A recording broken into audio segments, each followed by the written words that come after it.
María Lado defínese como escritora e actriz ocasional. Nada en Cee, en 1979, comeza a relacionarse co mundo literario no Batallón da Costa da Morte, onde fai os seus primeiros recitais. Aldao Lado, o dúo que ten con Lucía Aldao, leva case 20 anos viaxando polos escenarios, tanto dentro como fora do país. A proposta nace coa idea de ofrecer recitais de poesía para a xente a que non lle gusta a poesía. Gravamos esta entrevista en Santiago, nas oficinas da xestora cultural Urdime, que é distribuidora da propia María Lado. Con ela falamos moito de poesía, pero tamén dos textos teatrais que escribe para excéntricas, do seu papel no filme Corno e incluso da Geada e do Seseo.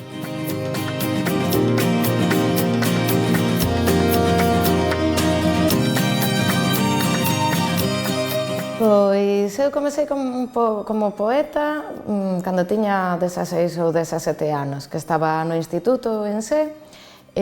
Por casualidades da vida paraba a tomar café nun jarito que había daquela que se chamaba Macondo, que levaba Modesto Fraga. Entón, ali no Macondo comenzaban a quedar e facían reunións, algún recital e eso, xente do Batallón Literario da Costa da Morte. Entón, eu e Suso Bamonde comezamos a parar por ali e interesounos aquelo e comezamos a participar das actividades do batallón. En realidade era máis un xogo que outra cousa, pero como moi pronto comezamos a facer recitais, porque o batallón era moi activo, aqueles eran os comezos do batallón. Entonces, tanto Suso como eu comezamos a formar parte daquele núcleo duro, digamos, do batallón, que era a xente que iba a todos os recitais. Eu realmente aquilo gustábame moito, escribir sempre me gustou desde que era ben pequena, ler e escribir, pero o feito de poder estar no escenario e recitar aquilo resultábame super seductor. Entón, así foi como comecei. Recordo que cando escribín os poemas do primeiro libro, a razón pola que os escribín é porque levaba tanto tempo recitando co batallón e só tiña 6 poemas que me daba vergonza ir a recitar sempre os mesmos poemas. Dábame vergonza polas miñas compañeiras, porque a xente estaba farta de escoitar aqueles textos. E así foi como comecei a vida de poeta. Comecei xa recitando e logo publicando nas propias antoloxías do batallón, que xerábamos as nosas propias edicións, e despois tiven a sorte de editar en Letras de Cal, que foi o primeiro libro de meu que tiven, e foi unha experiencia increíble, claro, porque se facían moitas presentacións, fixéramos toda unha xira por Galicia, por vilas e cidades, recordo con moito cariño.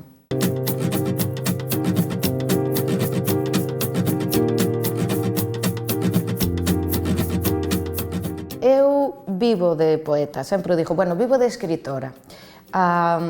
É difícil, claro, porque no caso da poesía é moi difícil vivir dos dereitos. No caso da novela, igual é un pouco máis fácil, eu non son unha persoa que viva dos dereitos, sí que é certo que vivo do directo, tanto dos meus recitais individuais, como dos recitais que facemos ao lado. Esa é a nosa actividade principal. E logo dunha serie de accións ou de ocupacións que leva aparellado facer vida de escritora, non? Como dar obradoiros ou, no meu caso, non presentarse a premios, pero hai xente que sí tamén, presentarse a premios, eso non é un soldo fixo, pero hai xente que ten habilidade para ganalos, eu non son desas. Pero sí que vivo de escribir textos por encarga, escribo para teatro, escribo guión, escribo casi calquera cousa, non? E ademais disfruto moito de escribir por encarga, ou escribir por diñeiro, que ás veces gustame dicilo así, é unha das cousas que máis me molan, porque ao final estanche pagando polo que ti queres facer. Collín un pouco esa inseguridade, digamos, esa inseguridade laboral de a ver se che salen proxectos ou xerar os teus propios proxectos.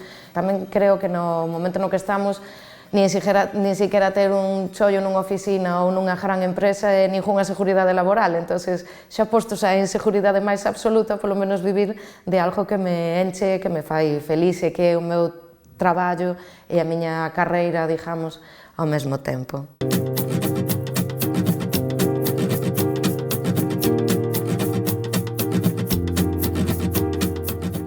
A idea inicial era ofrecer uns recitais de poesía pensados para a xente que era un pouco alérxica á poesía ou que non tiña moito interese na poesía, non? Entón, por aí decidimos facer o que sabíamos facer, que era recitar, tanto Lucía como como eu, que nos gustaba moito recitar, pasábamolo moi ben recitando, falar antes dos poemas ou entre os poemas e decir cousas que nos parecían graciosas, non? Transmitir mensaxe, pero dende un punto de vista relaxado, con un alto contido de humor, e logo Lu cantar e tocar, porque era algo que la sabía facer, entonces como que puxemos todo o mellor que sabíamos facer para crear al lado con esa idea de levar a poesía a aquel público menos interesado na poesía. Creemos que agora hai suficientes poetas que fan cousas distintas e que traballan nas marxes e que ofrecen cousas nos que, espectáculos nos que conviven artes diversas e que xa non hai esa idea tan bella e tan solemne do que é un poema ou do que é un recital de poesía ou do que é unha poeta.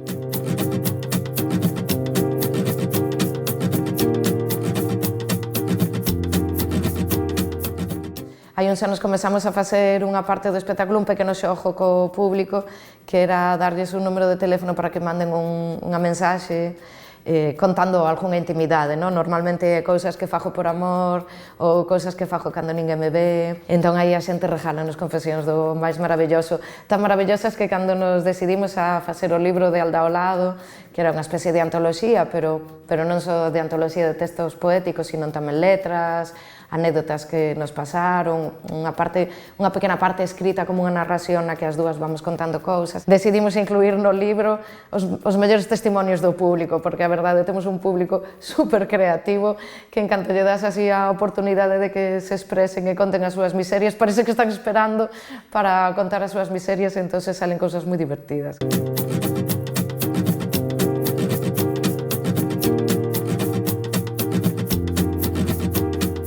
Ler, escribir, faiche ser unha persona máis empática, por exemplo, ten esa parte de deleite, pero tamén ten esa parte de educación. Quero dicir, para min a cultura é esencial en ese sentido, que haxa espectáculos, que haxa pelis, que haxa cine, que haxa música, e que a sociedade os consuma. É o que convirte a sociedade en algo mellor, cando menos con máis capacidade de pensada, non? Entón, dende o noso punto de vista, que sempre ao lado sempre intentamos traballar co humor, normalmente a xente sospeita menos das cousas que dis como un chiste.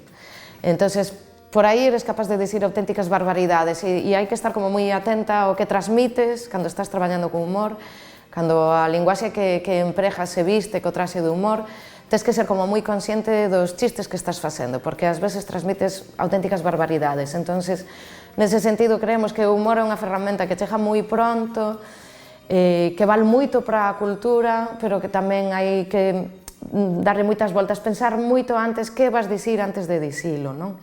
Porque é moi fácil manter certo tipo de pensamentos que hai que desfacerse deles xa na sociedade solo porque están vestidos de chiste, non? Parece que o que se di dende o humor é menos peligroso.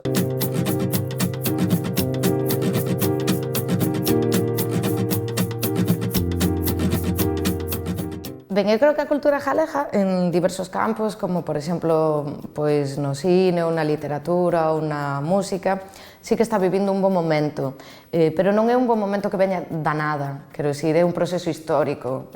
A cultura galega creada en galego, dende o galego, sempre fui forte, sempre fui moi activa, sempre tivo moitas propostas, por exemplo, no eido da poesía sempre houve moitas poetas, ademais moitas poetas mulleres. Agora talvez estamos nun momento no que hai unha proxección maior fora, ou cando menos fora hai como máis respeto por aquelas cousas que non están feitas na lingua mayoritaria, quero dicir, que non están feitas en castelán.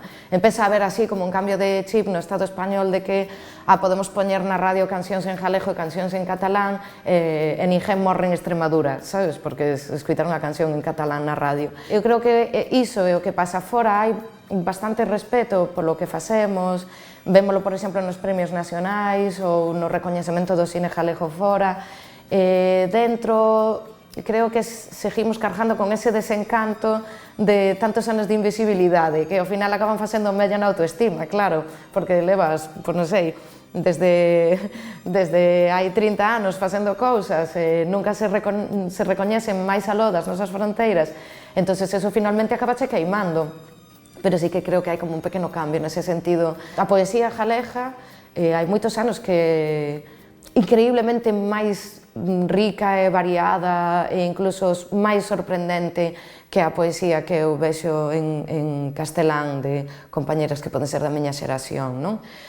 Cando vamos por aí fora a festis, a xente sorpréndese do que se fai aquí.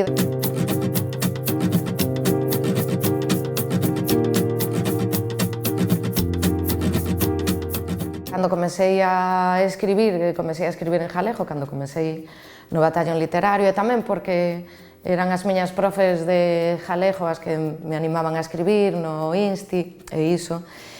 E chegou un momento no que comecei a recitar e decidín recitar con seseo con geada, porque é un trazo da miña zona, que me parecía que me identificaba, e que me daba moita mágoa que se perdese. Despois estendino un pouco a todas as comunicacións da miña vida como escritora, e incluso sendo estudiante da universidade, se me mandaban ler un texto, leía con seseo e con geada, porque dicía, bueno, Suasur nunca sospeitaría haberse traducido ao galego, que máis lle dá que o lean con seseo e con geada, non? Eu falo con seseo e con geada para representar a xente da miña zona, onde tamén se perde o seseo e a geada, e as xeracións máis novas pois xa prácticamente non teñen geada, porque é un trazo que se vai perdendo no tempo e non pasa nada, pero a mí gústame mantelo porque me identifica, e tamén a bandeira de onde eu son. Eu marchando a Costa da Morte moi nova, inda que sempre digo que son da Costa da Morte, pois son da Costa da Morte emigrada en outro sitio de Galicia. Con tantos trazos dialectais de todos os sitios, pois fago o que podo, pero quero dicir que intento que a xente sinta que a lingua que falan, inda que teña certos defectos, inda que non che baja para aprobar un Selga 3, é a túa lingua, é galego tamén, está ben. Se queremos que a lingua vai adiante, temos que darlle a xente que falou toda a vida que respetar a lingua que falan, sempre que a vontade de mellora, efectivamente, pero como en todas as cousas deste mundo, a xente que comenza a falalo, pois decirlle, pois non pasa nada, tamén falas mal inglés, falas mal español, e ninguén che ven aquí a comer a orella, está ben, o caso é falar.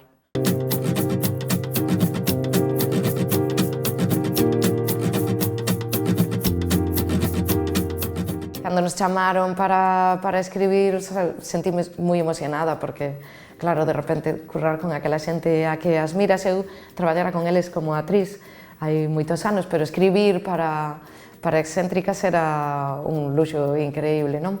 Pirolíticos, ademais, era todo un reto, porque era escribir un espectáculo dende unha óptica feminista para ser interpretado por dous señores, e tamén dende un punto de vista moi humorístico, onde o humor era o esencial. E agora escribimos este espectáculo Monstros, que, como dixo, é para público familiar e fala un pouco da diferencia, de como aquilo que é distinto e que nos sorprende por diferente nos resulta temeroso e é o que nos causa así un pouco de rexeitamento e tal.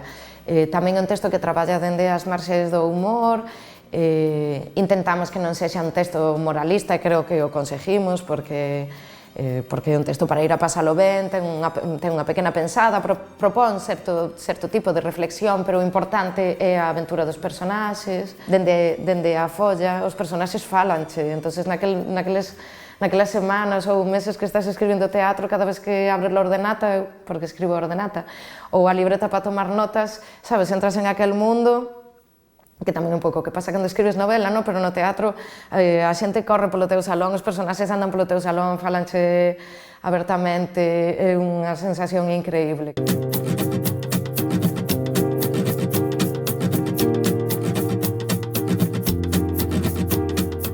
A rodaxe foi increíble, traballar con Jaione e con Janet, que estuvimos mogollón de tempo ensayando xuntas para un pouco crear a nosa relación de amizade, non sei que, foron das mellores semanas que pasei na miña vida. Todo o traballo que equipo, que era super talentoso, super ajarimoso, mayoritariamente de mulleres, foi do mellor que fixen na miña vida. E foi unha puta casualidade, porque non iña ir á proba.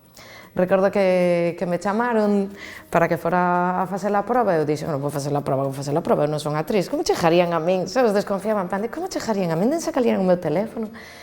que carallo, vou ir facer a prova. Entón fun porque empezou a dicirme todo o mundo, deberías ir, quitarte ese rollo de enriba, faino como unha cousa de superación personal e tal, e dixen, veña, vai, pois vou forrar 70 euros de terapia e vou ir facer a prova.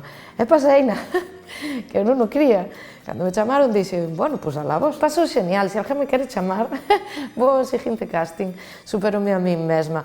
Pero sí que é certo que non fago vida de actriz, no sentido, se xente me pregunta, pois eu normalmente non dixo que son actriz, dixo que son escritora que xa bastante teño, claro. E a actriz ocasional, é moi entregada, moi riquiña, pero realmente son escritora.